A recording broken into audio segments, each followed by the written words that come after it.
तुम शीपर के नीचे लगे हुए हो। ठीक है, तो हमें ज़रूरत इस चीज़ की है कि हम बड़ी संजीदगी के साथ इल्म की तरफ आएँ, संजीदगी के साथ हर मैदान में, खा जिसे आप दुनियावी इल्म कहते हैं या जिसे आप दीनी इल्म कहते हैं। मैं ये नहीं कहता कि आप में से हर एक मदरसा और कॉलेज में एडमिशन ले ले, ये नहीं हो सकता, मगर ये तो आप कर सकते हैं ना कि आप जब भी गुफ्तगू सुने तो इस तरह की गुफ्तगू सुने जो आपके लिए मुफीद हो, जो आपके इल्म में इजाफा करे, जो आपके अंदर अमल की कैफियत पैदा करे और आपको अमल पर उभारे, रब का खौफ आपके अंदर पैदा कर सके और आपके दिल में नरमी उतार सके। अल्लाह तबारक व तआला इसकी तौफीक हमें अता फरमाए। अब ये किताब जो है गुलिस्तान सादी, हाँ तो मैं ये कह रहा था कि ये किताब है बहुत मारूफ व मशहूर, लेकिन चूंकि अब हम दूसरी फील्ड के लोग हो गए, अब जाहिर है किताब कहाँ पहचानी जाएगी? होटल में। होटल में भाई आप बिरयानी पहचानिए, कोरमा पहचानिए और तौला पहचानिए, इस तरह की चीज़ें पहचानिए, लेकिन किताबें कहाँ पहचानी जाएगी? किताबें मस्जिद में पहचानी जाएगी, मदरसे में पहचानी जाएगी, खानकाहों में पहचानी जाएगी, कॉलेजेस और यूनिवर्सिटीज़ में पहचानी जाएगी, यानी इल्म के दायरों में किताबें पहचानी जाएगी। लेकिन हम उस फील्ड के लोग अब नहीं रहे, तो अब जब हमारे दरमियान किताबों की बात होगी तो कोई भी किताब हमारे लिए आशनाई वाली बात, उसका नाम आशना से, हम उसके नाम से आशना नहीं होंगे। वो ज़माने में हज़ार मशहूर रहे, हमें क्या लेना देना? हम तो दूसरी फील्ड के आदमी, हमें दूसरी चीज़ों के बारे में पहचान है। हाँ, ये वाली ज़्यादा अच्छी है और ये वाली ज़्यादा अच्छी नहीं। तो ये किताब इंतहाई मारूफ व मशहूर किताब है। फारसी की चंद किताबें जो दुनिया भर में मशहूर हुई, उन चंद किताबों में भी सबसे ज़्यादा मशहूर होने वाली किताब और इल्मी हलकों में, इल्मी मजलिसों में, इल्मी महफिलों में सबसे ज़्यादा अपना मकाम बनाने वाली किताब, जो 800 सदियों से मुसलसल पढ़ी जा रही है और पढ़ाई जा रही है और लोग इसके ज़रिए सबक हासिल कर रहे हैं और नसीहत पकड़ रहे हैं, उन चंद किताबों में से ये एक किताब है। शाहनामा इस्लाम का नाम सुना है आप लोगों ने? कहिए अल्हम्दुलिल्लाह, हमने नहीं सुना है जी। और मसनवी मौलाए रूम का नाम सुना है? कहिए अल्हम्दुलिल्लाह, हमने नहीं सुना है जी। कहाँ किताबों की बातें लेकर बैठ गए। और दीवाने हाफिज नहीं सुना है? ये पूरे फारसी अदब में ये 4 किताबें बड़ी मारूफ हुई, फिरदौसी का शाहनामा इस्लाम और हज़रत मौलाना रूम की मसनवी मानवी और इसी तरह हाफिज़ शिराज़ी का दीवान हाफिज़ और हज़रत मुस्लिहुद्दीन सादी शिराज़ी की ये किताब गुलिस्तान। इन चारों किताबों में भी जिस किताब ने अव्वल मकाम हासिल किया, उस किताब का नाम गुलिस्तान है। दुनिया भर की ज़बानों में बेशुमार तर्जुमे हुए इसके, और इसके तर्जुमे भी हुए और पढ़ाते जाते रहे और अभी भी पढ़ाए जाते हैं दुनिया की मुख्तलिफ यूनिवर्सिटीज़ में, और हमारे यहाँ के मदारिस और खानकाहों में भी इसके दर्स का बाज़ाब्ता इंतज़ाम है, दाखिल निसाब है। अलबत्ता यह है कि हमारे मदारिस में इस किताब को जो पढ़ाया जाता है तो वह as a language, Persian language हासिल करने के लिए पढ़ाया जाता है कि फ़ारसी ज़बान सीखी जाए। इसका जो मज़मून है, इसमें जो मज़ामीन बयान किए गए हैं, जो बातें बयान की गई हैं, उसके गरज से इसे नहीं पढ़ाया जाता, इसलिए कि ये पहली जमात में दाखिले निसाब है। ज़ाहिर है आपको पता है कि पहली जमात का तालिब इल्म इसके बारीक और दकीक मज़ामीन की तरफ मुतवज्जे नहीं हो सकता। तो बहरहाल ये बड़ी मकबूल हुई।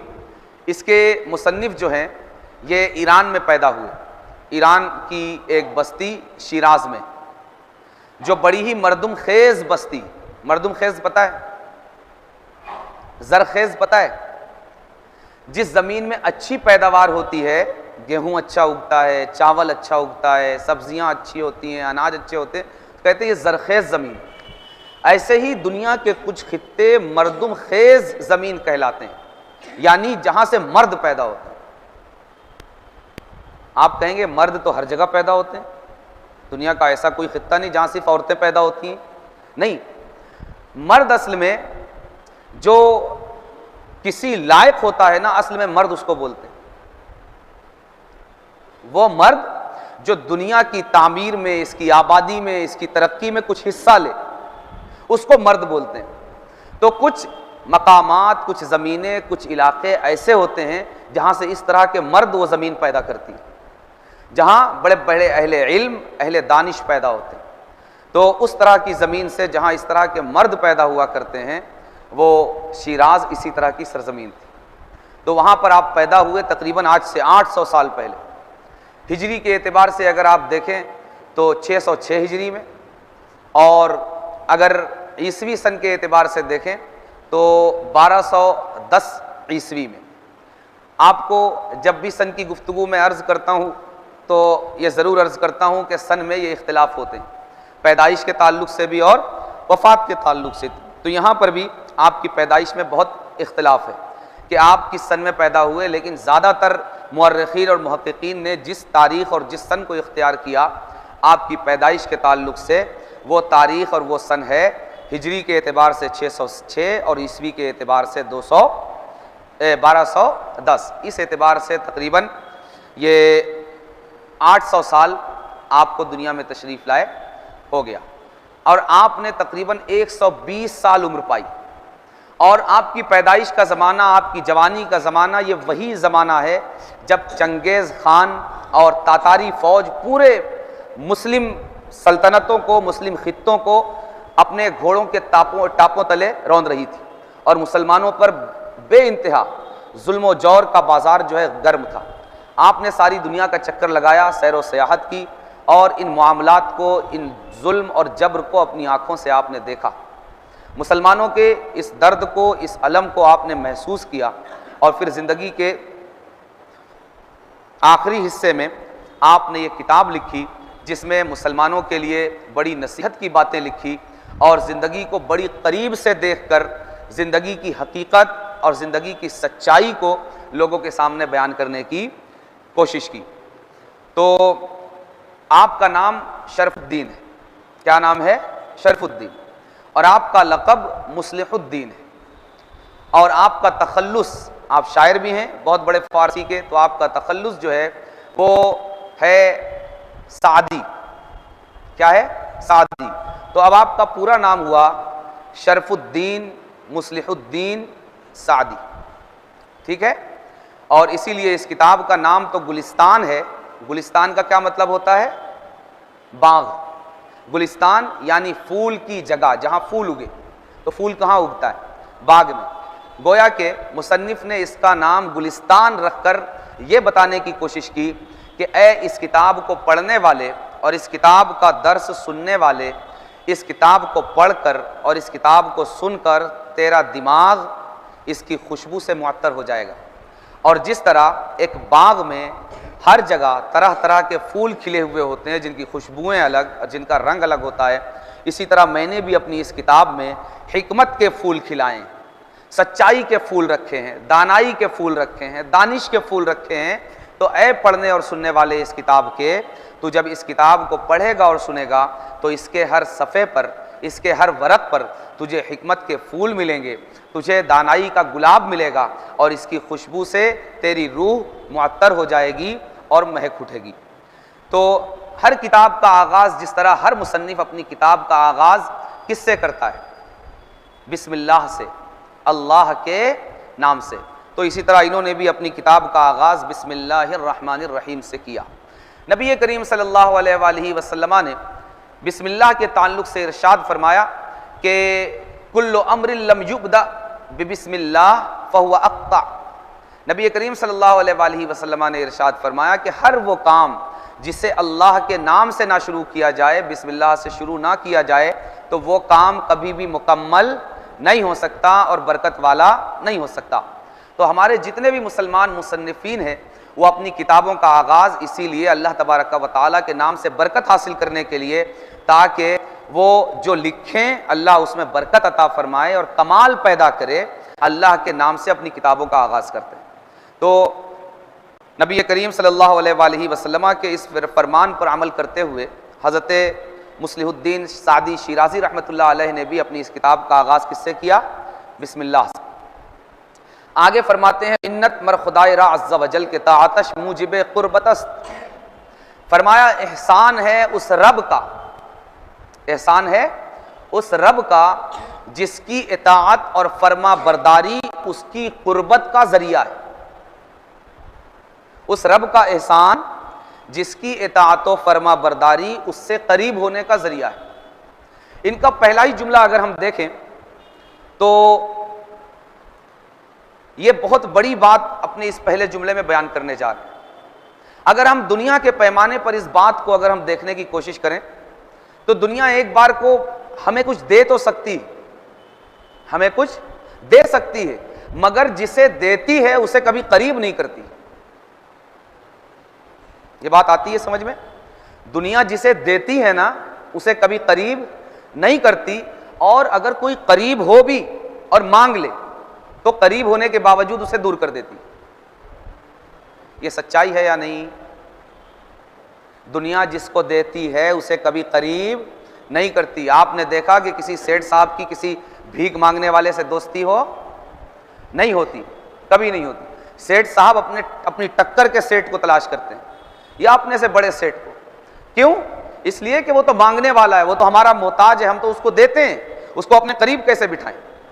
और करीब बैठने वाले ने अगर कभी मांग लिया, यूं ही नहीं कि दे दो, उधार भी मांगा कि आज दो कल ले लेना, तो कल से उसकी जगह बाजू से हटा देते हैं कि दरवाजे से आना और मांग कर वापस घर जाना। ये दुनिया की आम रूटीन है। मगर सबसे बड़ा देने वाला ये कौन है? अल्लाह, सबसे बड़ा देने वाला। और ये याद रखिए कि अल्लाह सबसे बड़ा देने वाला तो है, मगर सच्चाई ये है कि सिर्फ अल्लाह ही देने वाला है। ये बात जानते हैं आप? अल्लाह के अलावा कोई देने वाला नहीं है। क्यों? इसलिए कि जो भी दे रहा है अल्लाह के देने से दे रहा है, वाया वाया, है ना? अगर अल्लाह उसको नहीं देता, वो उसको नहीं देता, वो उसको नहीं देता, वो उसको नहीं देता, तो अल्लाह के अलावा कोई भी किसी को नहीं दे सकता। तो हमें यह जरूर जहन में रखना चाहिए कि असल में अता करने वाला कौन है? अल्लाह। जब हकीकत में अता करने वाला अल्लाह है तो अल्लाह को मांगने वालों से कितनी नफरत होनी चाहिए?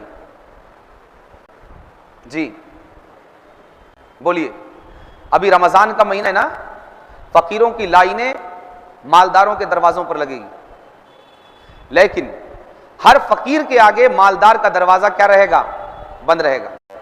और भीख अगर देनी है तो दरवाजे पर लाकर दी जाएगी, जबकि ये देने वाले कौन है? खुद किसी के मोहताज हैं। लेकिन आपको पता है आप कहां बैठे हुए हैं? आप कहां बैठे हुए हैं इस वक्त? आप उसके घर में घुसकर बैठे हुए हैं जो हकीकत में अता करने वाला है और सबसे बड़ा अता करने वाला है। तो वो ऐसा करीम रब है, ऐसा रहीम रब है कि अपने मंगतों को दरवाजे के बाहर से भगाता नहीं, बल्कि अपने दरवाजे उन पर खोल देता है। आओ, और कहता है कि तुम में मुझसे सबसे ज्यादा करीब वो मोहताज होगा जो सबसे पहली सफ तक आएगा। दूर रहने वाला मेरे करीब नहीं है, बल्कि अगर मुझको खुश करना है, मेरी रजा हासिल करनी है, तो करीब से करीब तर आ जाओ। पहली सफ में जो आएगा उसको सबसे ज्यादा दूंगा, उससे कम दूसरी सफ वालों को, उससे कम तीसरी सफ वालों को। तो देखो दुनिया की रीत यह है कि दुनिया का कोई देने वाला मांगने वाले को दे तो देता है, मगर अपना कुर्ब नहीं देता, अपना दोस्त नहीं बनाता। तन्हा ये हमारे करीम रब की जात है, तन्हा ये हमारे खालिक की जात है, तन्हा ये हमारे मालिक की जात है कि मांगने वालों को जो वो मांग रहे हैं वो तो देता ही है, अपना कुर्ब भी देता है, हत्ता कि अपना दोस्त बना लेता है। किस तरह दोस्त बनाता है? अपने पावर का, अपने कुदरत का और अपनी कुव्वत का मजहर बना देता है। कभी किसी सेठ साहब ने मांगने वालों को अपने कारोबार में साझा किया है? यहां ठीक है, आधी कंपनी मेरी आधी तुम्हारी?